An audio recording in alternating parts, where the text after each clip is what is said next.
On today's episode, I have Jonas and Sara joining me of Phoenix Relocation Source. They are a tremendous resource, one of the reasons why they're in our Resources for Growth publication. But if your company is looking to bring new individuals into our community, or if you have team members that are looking to move to different parts of the valley, these are the guys you want to talk to.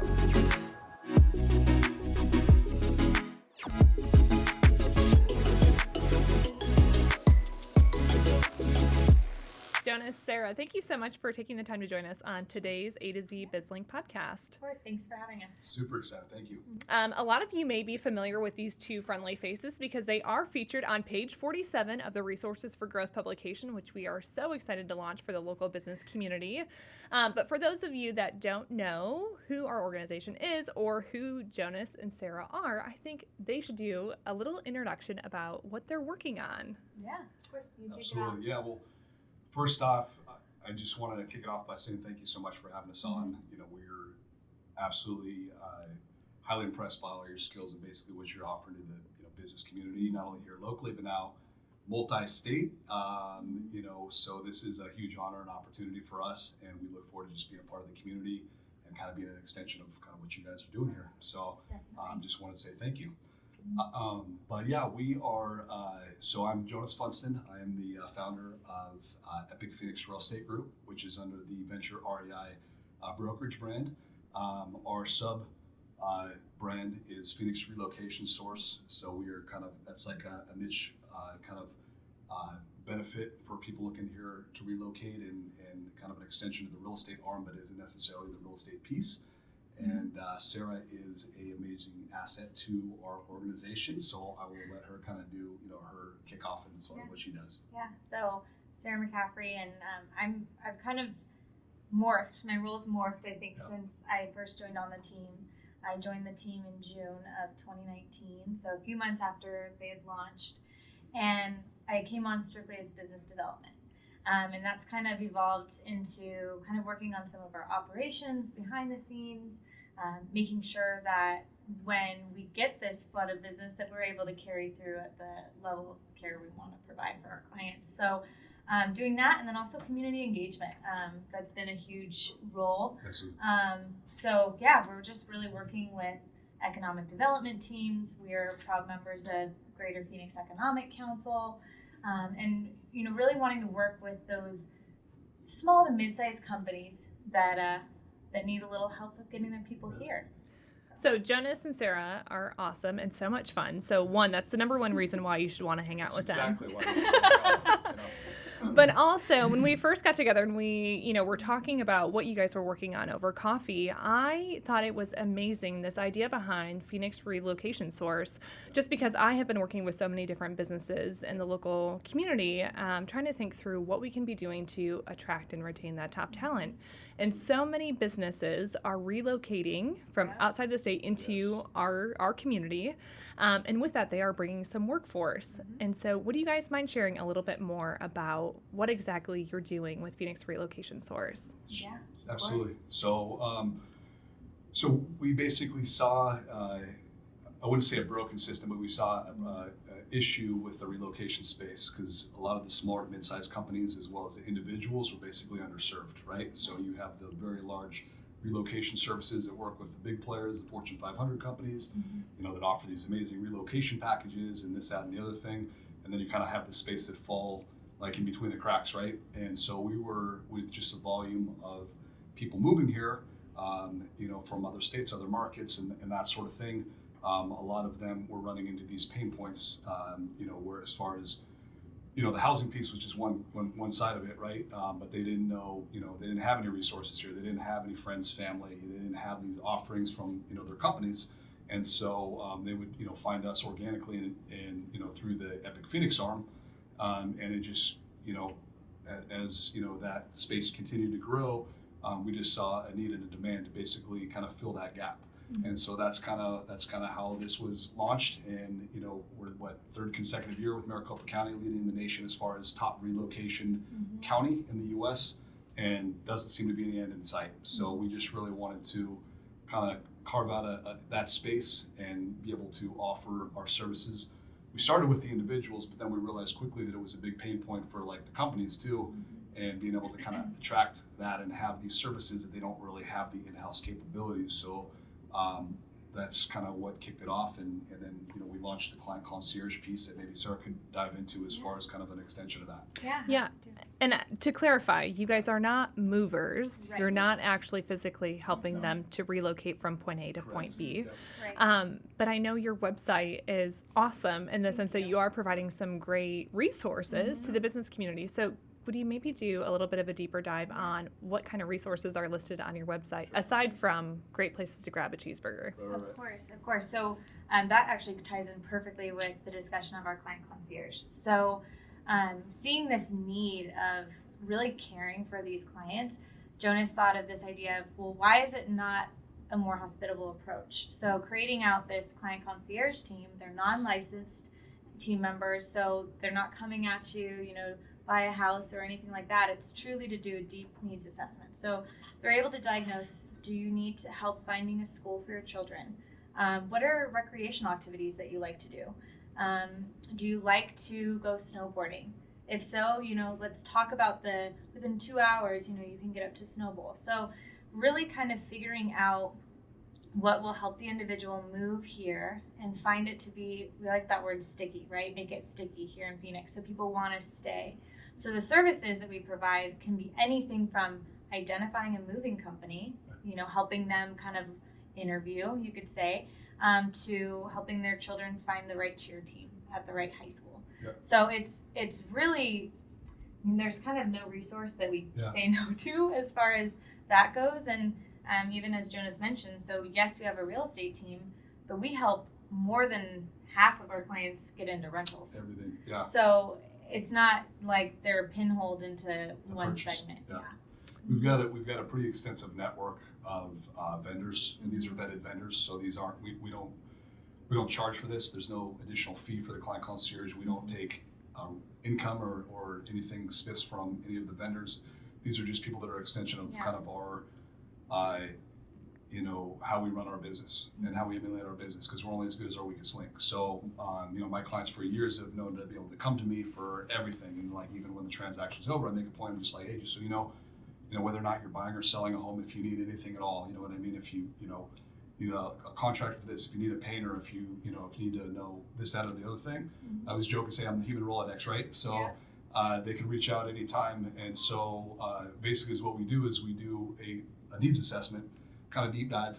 We do understand that everybody is not going to purchase. Some people are, not even going to move here, right? But until we kind of are able to identify and kind of vet, what that looks like, we can kind of help point them in the right direction. And then since we go on from a non-sales approach, so they come in, they're not talking to a realtor, they're not talking to a lender until they're ready. And then that way we're able to kind of identify what their budget is, if they have employment, whether or not they have employment, and if they don't, then we can obviously have some resources there, like Pipeline AZ and other connections and stuff like that.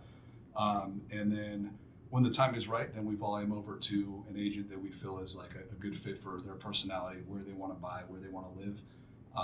And then we also have a network of other brokers in outside markets and high markets that are relocating out of those areas, where we're able to kind of volley that back and forth, like if they have a home to sell or need a mover out there or something like that. So it's a super unique approach, and the value is that we're able to provide is we inherently feel that we'll earn their business once we have their respect, and once they know that we have their back, and this isn't there's no other motives or anything like that, you know what I mean? And then from there hopefully we create a client for life, you know what I mean? So that's where we win.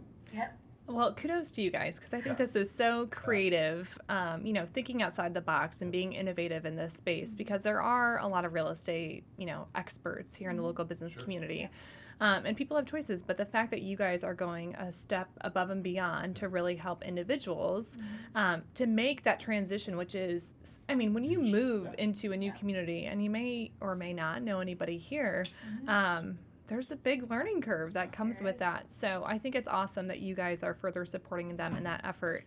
And I know I'm not the only organization that sees the value in this. I know you're working with the Greater Phoenix Economic Council and coming up with some new strategies on how you can even help the economic development community to put this in the hands of the right people. Could you share a little bit more about what that initiative looks like? Of course. So we're actually in process of really building out resources for these economic development teams to use to discuss with these companies that are prospecting out here what the lifestyle of their employee would be like. I feel like we've really transitioned in the past couple years to companies really understanding that to have, a lower turnover rate and, just again, sticky, making their employees want to stay, they really have to give these value adds, right? So looking at a company who's moving out here, maybe it's a smaller one and they can't afford to move their team out here.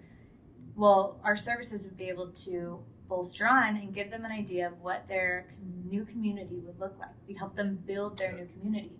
And so I think it just really is able to allow these economic development teams to dive in past the dollars. They're really able to go into some more personal spaces that people are really looking for.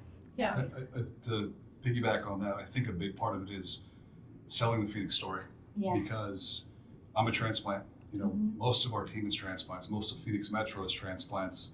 And you see when people who haven't been here ever or been here in a while or whatever, their idea, their concept as far as what Phoenix is all about is very rarely close to reality, right? They think that it's, a snowbird haven and that, it's all, older generation. There's no business opportunities or, tech scene and startup and there's not a, culinary scene and all these things. And so, part of it is, changing the dialogue with that and why, so many people are moving here. It's not just the tax and the cost of living, why people are coming out here. It's the whole package, right? So it's the opportunities, it's the weather, it's the sports, it's entertainment, it's all that. So a key component to what we do and where we're able to help businesses is basically, helping them understand why it is so dynamic here and why we are truly excited to be a part of that and why we, love living here. Like I always joke, I moved from coastal San Diego.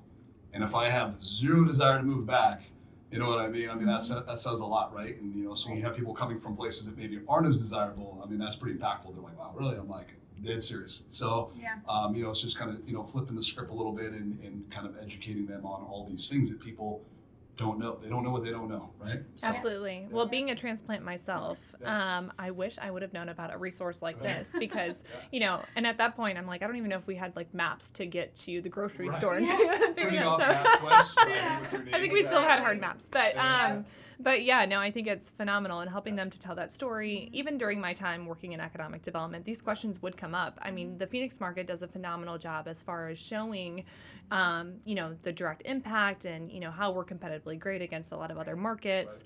But factors that do come into play are cost of living. And I think we are in such a fortunate position with being the 5th largest metropolitan in the entire U.S. The cost of living is significantly lower than those other, metros that are, 1 through 4. But because you guys are the real estate experts as well, I would just like to get your input on where we are currently as a market, what's happening, and what's availability look like and whatnot. Yeah. So, it's been an extreme, right? So I started here in 2005. So, I've been in, multiple sales cycles and, the pendulum swung from one side to the next, right? So I think the challenge that a lot of people have when we look at Phoenix Metro and we look at how quickly, say rent prices are going up and even home prices are going up, they're comparing it to a crash, right? So when the Phoenix market crashed, it dipped 55% on average. That's a big hole to dig out of, right? So, but now, as pricing increases and inventory drops, it is rapidly, causing the median home price to jump. So we're just right above 300,000 is our median. When you, again, comparing desirable places to live, that's a bargain, right? There's still uber expensive places and that sort of thing, but it's a bargain. But we're at an interesting time right now because very rarely do you see the rental market run kind of parallel to a certain degree with the sales market, and right now we're at a point where the median rent has increased to the point where it is basically more cost effective to own a median home price than it is to rent. So the rents have gone up quickly, and a big part of that is the low inventory. So we are having an inventory shortage, and that's on the sales side, and I know that is kind of a concern or pain point for some of the businesses. Is there one part of the valley that you see that it's impacting the most? It's across the board. And a big part of that is, when the market crashed, we were dominant. Our industry was home building, right? So we had a lot of construction jobs here, and then obviously with bills, legislation like SB 1070 and stuff like that, immigration bills, where a lot of maybe some of those contractors left and went where there was business elsewhere and that sort of thing. We now have a shortage of skilled trades to build this. So we've got a construction boom on commercial, we have a construction boom on new homes and that sort of thing. So the upside is, there is actually an upside to that. The upside is the fact that, when we look at boom bust scenarios, previously it was just speculative building and people were buying multiple properties with no skin in the game.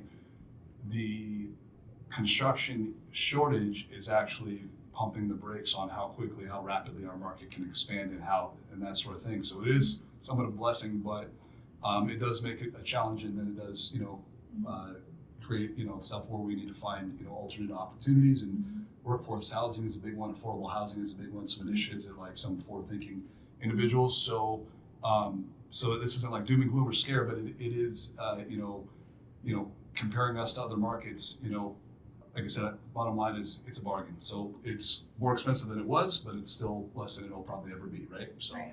I've had so many conversations with individuals, especially from the California market, that were they had successful careers in San Francisco or in LA, but once they finally decided to settle down and have a family, they were outpriced. They couldn't afford anything in those markets, and that's why they decided to move here. And now that we have the jobs to back it, I think there's been a mass exodus from some of those markets, which in my opinion, I think it's exciting to see. And I think once people get here, they realize that they want to be here for the long term. That's what happened to me. I've been here over a decade, and I don't see myself going back to the snowy Midwest, especially when it's 75 and sunny skies. So I think we're pretty spoiled. So I think you guys have been involved in some of our conversations through A to Z BizLink. One conversation we always like to cover are generational gaps. And I would love to get your opinion on, now that millennials are getting a little bit older, are there any trends that you would say correlates between the housing industry and those younger generations, especially since, Gen Y, Gen Z, what's happening in that space? It's a really good question. I would love to get a true millennials answer to that from your perspective. Yeah, for sure. So I think obviously there's, perceptions of each generation. I would say coming from the millennial generation, a lot of conversations, especially that our team is having, is if you can afford to get into a home, and a lot of times these people are moving here with their friends or startups, they're moving their whole team out here. Well, that means that if one of you or two of you could afford to buy a home, that means you have other people immediately as your tenants, right? So they're able to really chunk down their principal on their home and really create it to be an asset. And so it's interesting because I think that these younger generations are interested in home ownership, but are looking at it in a little bit of a different way. A lot of we're getting married later, so they are kind of looking at it as kind of, how can I monetize this? They want to buy a home because they see the comparison of, okay, I could either live in a 2-bedroom apartment or have my own home and get a dog or whatever it might be that they want. But yeah, they're able to see that monetary value. And it's kind of been flipped on its head, I think, in a way. I think a big piece is kind of go back to they don't know what they don't know. Right. So a lot of these conversations that are had is, and it's not just some millennials, people who have purchased, they think they need 20% down. They think that they need to make X amount of dollars. They don't realize that there's products out there that is basically going to be on par or slightly more than putting down a security deposit, first month's rent, and that sort of thing. So kind of the conversations that we're having, because a lot of these leases are coming up and they're reaching out, and they're just like blown away by all right, well, I got a renewal, this and that other thing. We're like, well, if you're willing to pay X amount, have you considered home ownership? Because you can basically have a similar property kind of in that budget, and it just amazes me that they don't know these things, right? So again, kind of educating and dialoguing. Another piece with the millennial side is read a ton of articles are like, the millennials aren't interested in buying, they're renters, they just want to have the life experience of traveling, this and the other thing, and there's a big element that that's the case. But I think the bigger piece is just the fact that they're coming out of school with such massive amounts of student debt, right? And so they're coming out and they're not always jumping into, you know, high paying careers and that sort of thing. So it's not that they don't want to buy, it's that, you know, they're trying to figure out, you know, financially how can they swing it. So like to Sarah's point, where they're kind of getting kind of creative, and we are seeing buyers where they're not necessarily husband, wife, they're boyfriend, girlfriend, they're roommates, they're, you know, they're buying, you know, higher density, they're buying multifamily stuff versus a house with a yard and a pool. You know, they still want to travel, they don't want to have yards and maintenance and stuff like that. So I don't buy into, you know, I don't buy in that. They don't want to buy it because we see it firsthand every day, you know, and then, you know, obviously being the market that we're in, we do have an influx of, you know, people like myself. I just turned 40, people like myself that are coming out with their families where their dollar goes farther here than it does in other markets, California, Seattle, New York, New Jersey, you know, those markets. And then you get the people that are retiring and they're cashing out their chips, you know, the baby boomers and that sort of thing. And they have just an obscene amount of equity in their home. And then they come out here and this is like bargain basement. They're like, man, I can buy a, you know, 150,000 RV cash in a great house in Phoenix and just travel, right? Yeah. So, and that's stuff you can't do in other markets, you know what I mean? And so it is cool that we have such a dynamic blend of you know, buyers and that sort of thing. It's not like one piece. So Jonas, you kind of touched on lifestyle. I'm curious, what are some highlights that you would bring to those attention that aren't from here or considering moving to the local market? Oh, there's a lot. Lifestyle? My take? Okay. I always joke, but this is no joke. I always tell people, I'm like, if you move to Phoenix and you're bored, you're a boring person. Because there's like literally, you know, unless you're dead broke or, you know, something's going, like there's literally, I don't understand how you can be bored. There's so much stuff to do here. You know, we've got every single major sport represented basically. We've got the minor league soccer now, right? We've got huge sports venues, complexes, everything. We've got the culinary scene is blowing up out here. You know, when I moved here, that was kind of something I was like, you know, trying to find the good restaurants, and then it's just like, you know, taking off. What are some of your favorites? Some of my favorites, well, I'm a Mexican food connoisseur. So anywhere that has a great margarita, I'm in. So, you know, down in Chandler, kind of by where we live, El Zocalo is, you know, one of my faves. Pretty much any of the Fox restaurant concepts, although, you know, he's, you know, now sold off for a pretty penny. So as long as you don't screw that up too bad. But yeah, I mean, just the food, the sports, the weather, the outdoor stuff. I mean, the airport's a major hub. So if you don't like the heat, that's when you take your trips. That's when you take your vacations. When you get out of town, you know, you could be in the Pines in an hour and a half. It's like you could be in the lake in less than an hour. You could be in the Pines in an hour and a half. You could be skiing in a couple hours, and you could be laying by your pool same day. It's like, you know what I mean? It's like, where do you get that, right? So, I mean, there's just so much stuff to do here. So, you know, part sarcasm, part truth. Yeah, if you're bored here, you are a boring person. I'm sorry. So. Well, and it's wonderful too, because I think kind of going back into lifestyle, we often hear from clients going back to the you don't know what you don't know. They move out here and they're like, well, what can I walk to? And I think people are pleasantly surprised by when we talk about in Scottsdale, you have the canals. In Chandler, there's a lot of parks. In the West Valley, there's a ton going on and being built out because the economic development teams are seeing that people are wanting this walkability.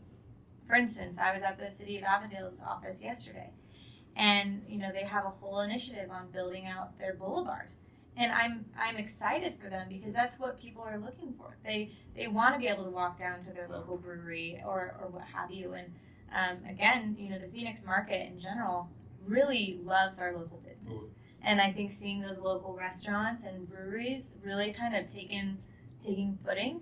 It's exciting. One thing that's refreshing here, and we all know this firsthand, and I don't know if it's unique to our market, but it just blows me away, the business environment here. Gosh. And how it's like, you know, we've got the sharing economy, right? We've got the sharing business community. Like you go here and there's just amazing people, you know, like yourself, and you know, a ton of other great people, and you know, you could be in the room with, you know, C-suite for, you know, like SRP next to a startup, next to a company that, you know, just hires, you know, 50 employees and mid-sized employees, and everybody is just open to sharing and dialoguing and making this a better place and making this an amazing spot all the way down to the city level. You know what I mean? We look at kind of the initiatives that like GPEC is doing, and you know, you don't get this fighting between the cities and trying to like steal, you know, companies from each other and lateral movements and this, that, and the other thing. It's like everybody is on the same page with like, let's make Phoenix as a whole better.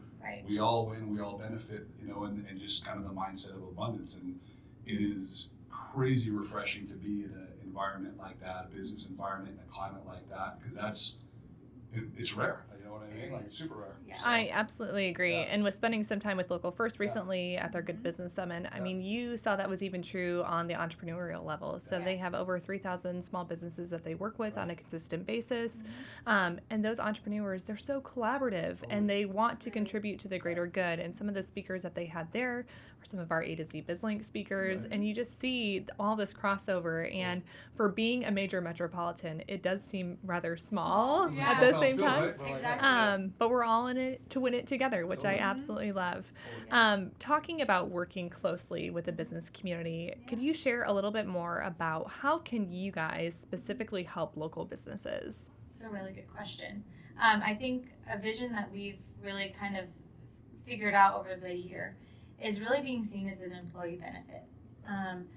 Taking care of their employee, again, kind of going back to helping their employees find where it is they want to work. So for me, for a good example, I live 30 minutes from our office, but I don't mind it because where I live is what I love, and it's the community that I need, you know. And so kind of by us working with these companies and working with their employees one-on-one and figuring out with, you know, our needs assessment, what is it that they want? Right. Because then they'll think that their company is investing in them. Right. They'll feel that. They'll remember that, whether that company is their long-term or it's their short-term. Yeah. They're always going to remember that that company gave them, us as a resource, to find their home, to find their new community. And we even talk about, we don't just help people coming from out of market. You know, let's say someone is living in Chandler and they get an amazing job opportunity in Glendale. Well, they're not going to want to make that commute because that's kind of a far one. But we would be able to help get them established in their new community. And I think that's so true. It makes me think of one of my girlfriends because she was living out in the East Valley. She had moved here from Chicago. All she knew was the East Valley because that's where one of her other girlfriends had lived. The difference was her girlfriend that lived out there was a family that was established, had a couple kids, and she was a single woman, kind of living in suburbia. So, I mean, not that anything's wrong with that, but she identified after living here for a short while that she was looking for a different kind of community to live in. And so, you know, working with her agent, she was able to identify that she really wanted to be right here in downtown Phoenix. Right. And since she made that transition, she's like, now I realize what I love. Right. Exactly. And she's like, now I see myself living here for a long time. Exactly. So I 100% agree. You don't necessarily have to be new to the market to, you know, kind of have these conversations. Right. So no, I think it's super exciting. And I do agree that companies should be looking at this as an employee benefit. And it's a tremendous resource. I'm curious, is there any cost associated with a company utilizing you guys as a resource for this? Free 99. Yeah, free 99. Zero cost. Well, So, see, there you have it. Just one more reason why you guys should be using it. So if individuals want to learn a little bit more, what is your website where they can find more information about it? Awesome. So it's PhoenixRelocationSource.com. And all of our social media handles are either Phoenix Relocation Source, so like our LinkedIn, and then we also have Facebook, Instagram, and Twitter, which are all PHX Relo Source. So Awesome. like the airline ticker.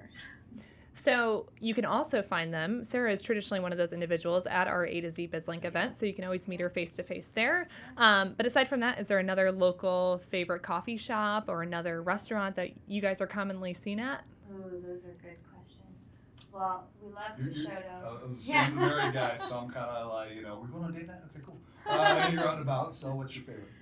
Oh gosh, so I live in Uptown Phoenix, so I love going to the local breweries. So one of my favorite is the Wandering Tortoise on Indian School.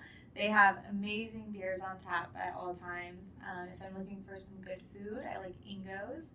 They also have a good greyhound, which is delicious, and oh my gosh, My faves. they have it either over ice or blended too. So if you All have good, preference. all good suggestions.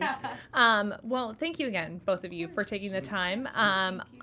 For those of you that are still getting to know some of these tremendous resources, as I mentioned, these two individuals are featured in our Resources for Growth publication, but we encourage you to check out all of those individuals because they can all help set you up for success either personally or professionally. Definitely. Thank you. Thank you.